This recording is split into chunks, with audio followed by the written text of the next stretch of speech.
What is up, everybody? Welcome into episode 40 of the Brahma Bullpen, where we are going to preview Week 6, San Antonio Branhmas traveling to the DC Defenders.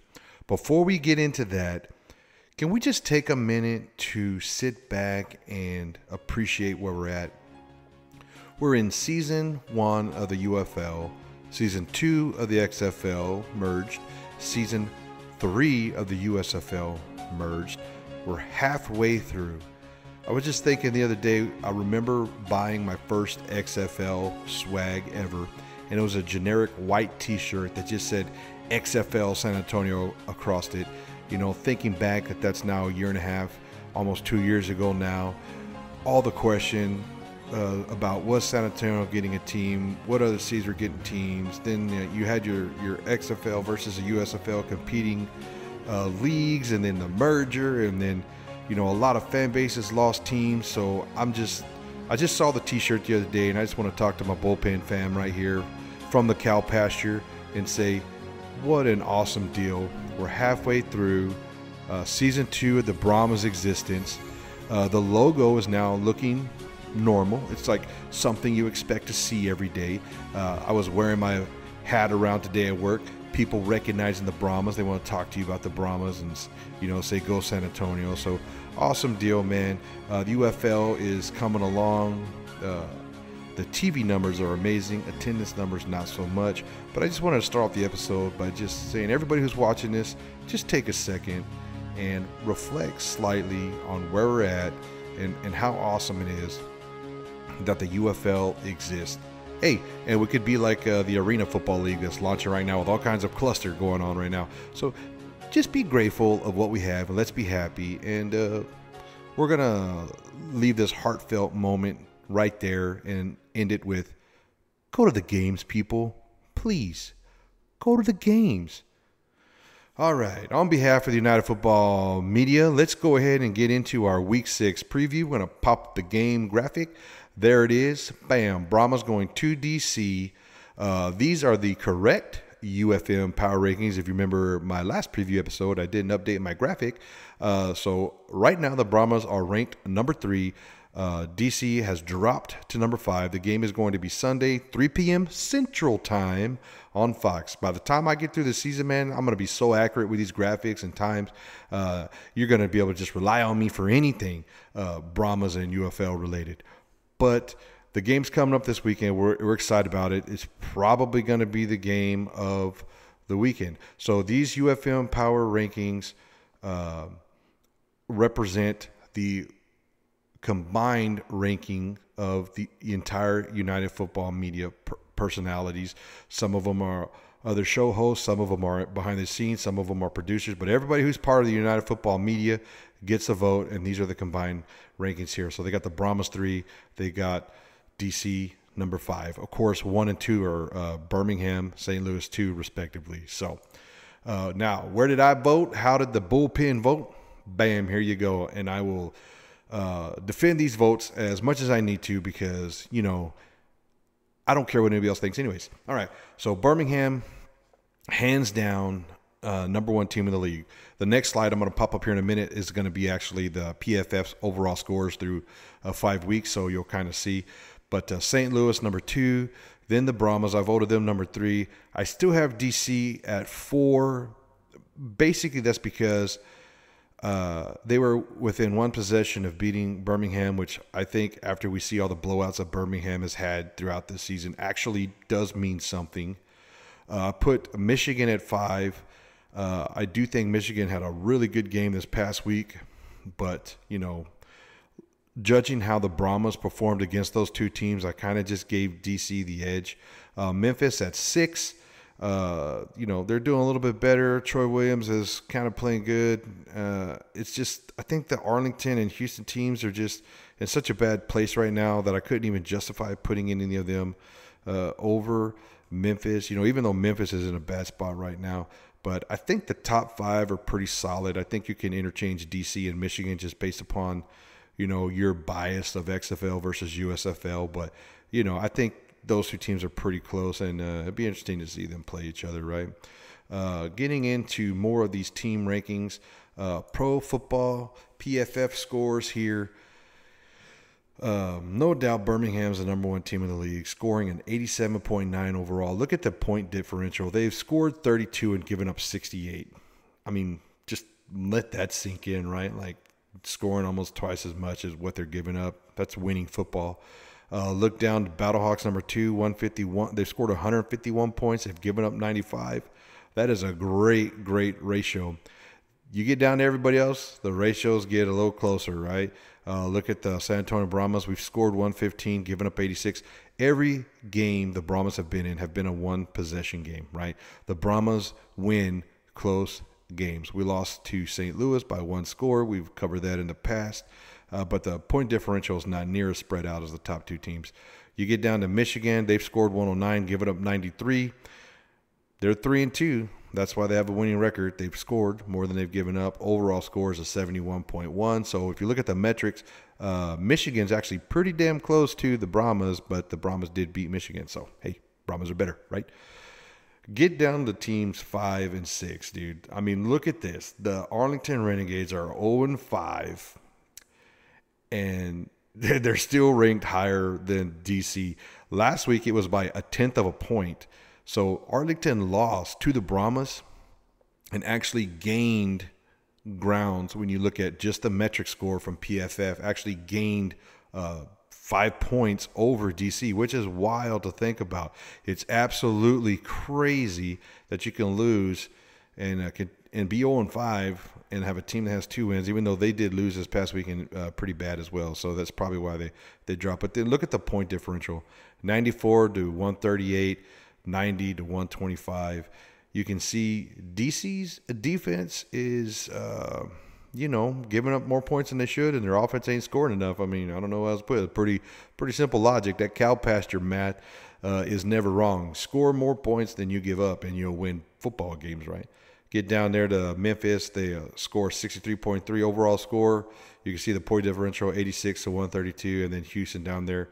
The lowest scoring team, 8th in the league, 1-4, 76 points they've given up, and they've scored 76 points, and they've given up 116 with an overall score of 61.2 PFF.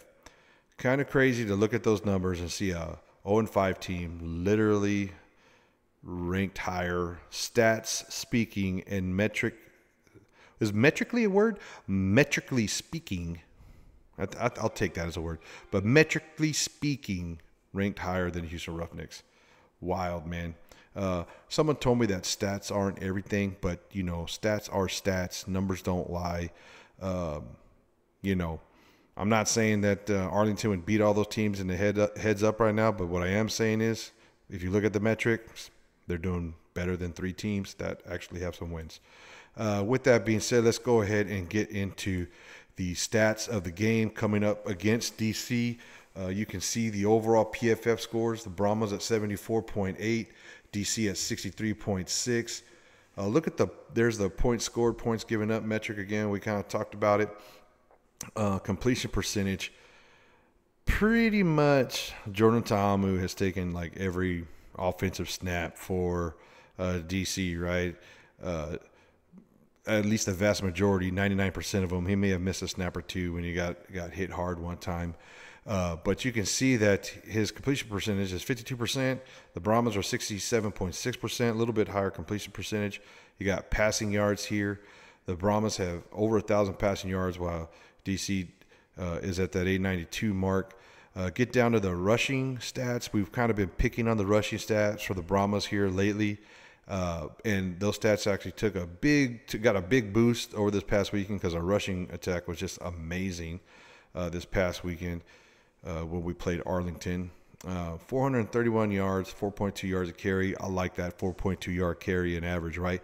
Run the ball 3 times, you got 12 yards, bam, first down, right?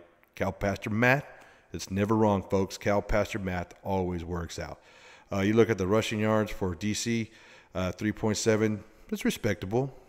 Run the ball 3 times, you're going to get just right at the 10-yard mark that you need to get, and that's kind of how a dummy from the cow pasture look at those yards per carry averages. You look at the defenses between the 2 teams. Brahma's defense 75 and the DC defense at a 62. Brahmas have the third best defense in the league, rankings-wise. And then get down to the quarterback hits and sacks, right? We'll kind of talk a little bit later about the O-line differences between the two teams. But you can see the Brahmas defensive line, they have hit quarterback 15 times, and we currently have 20 sacks. So there's 35 times one of our rushers have smacked a quarterback on the other team. And we'll see why that's concerning later, because DC's O-line not doing that great. DC's QB hit to sack ratio, 15 hits, 14 sacks, 29. That's respectable. They got a couple of D linemen that are actually pretty good there. And then receiving percentage is almost equal.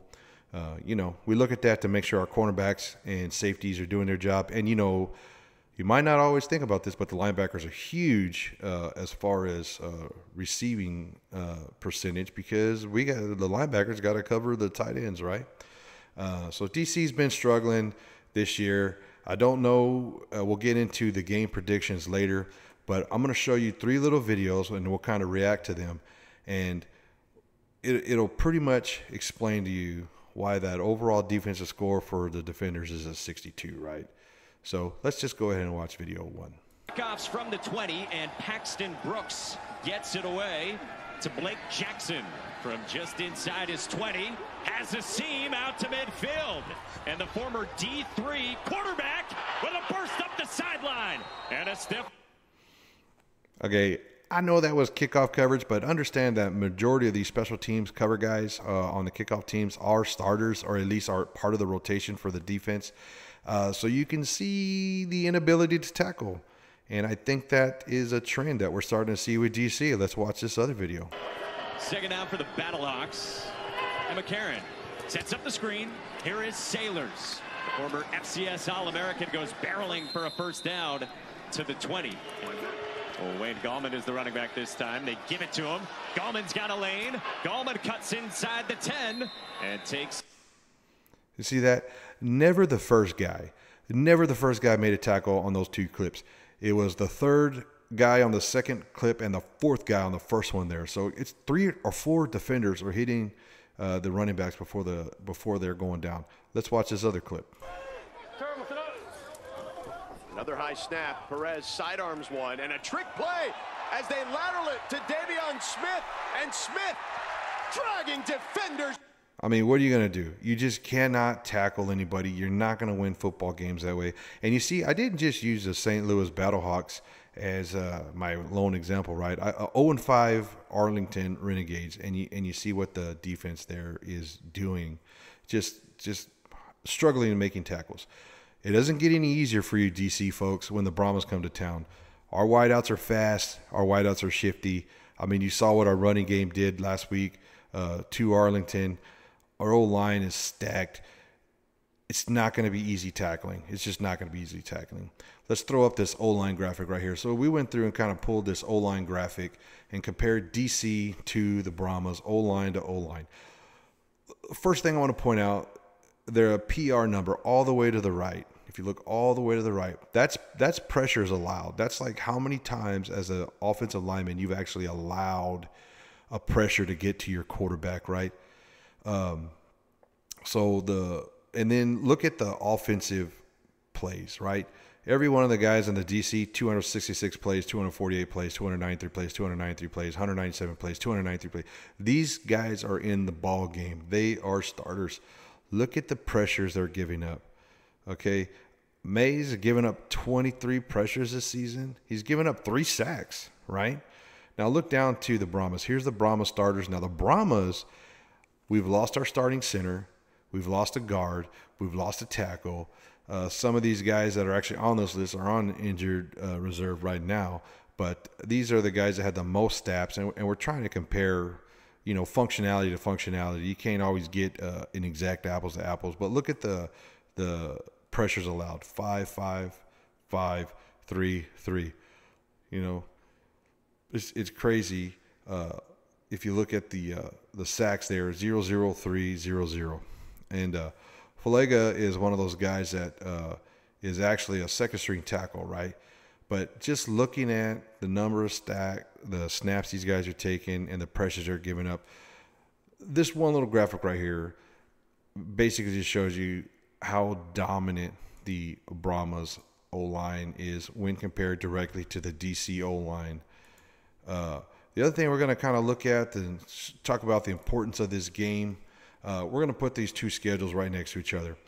I left out the non-conference games, right? So week one, we'll start with the DC. Week one, they lost to the Brahmas. There in week 5, they lost to St. Louis, and then they got 2 conference wins. I put an extra W there, my bad. But they did get those conference wins. That W over Birmingham should not be there. They did not beat Birmingham, so that's my bad. But so right now, halfway through the season, they got 3 conference wins. They got 3 conference games left, okay? And the reason why we're talking about this is because playoffs are coming. They play the Brahmas at home in DC this weekend, and then they play St. Louis on the road, and then they're home against Arlington. So we're going to pretty much chalk up the W to Arlington, right? We're going to assume St. Louis doesn't regress and they beat DC again, because they beat DC pretty handily.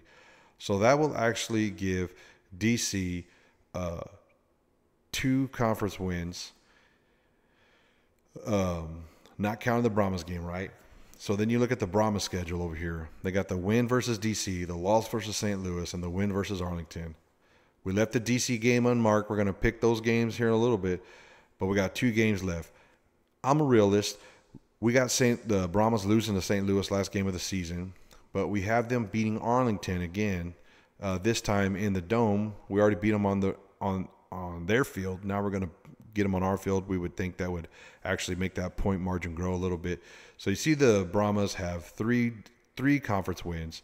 You look over at DC right now, the 2 conference wins. So if Brahmas win this weekend, it pretty much makes it to where they're locked for the number 2 playoff spot, right? They're going to just take control of the conference. They're going to put DC in a real tough situation. All the Brahmas got to do is focus on winning this weekend. DC has a lot to play for, right? This is basically the playoffs for them. They're going to come out hot. They're going to come out pissed off. And Brahmas are going to have to be ready. They're going to have to take those punches to get started. Getting into the rest of the league, we've been doing the win-loss predictions. So right now, I went 2-2 last week. Doubled my losses for the year last week. So, I picked DC to beat St. Louis because maybe I selfishly want to be the first team to beat DC in Audi Field. But anyways, I digress. This week, Stallions going 2 showboats. I don't think anybody needs an explanation there. Stallions going to take that, even though Memphis is at home. There might be like 35 people in the stands for Memphis. Who knows, right? Roughnecks going to St. Louis.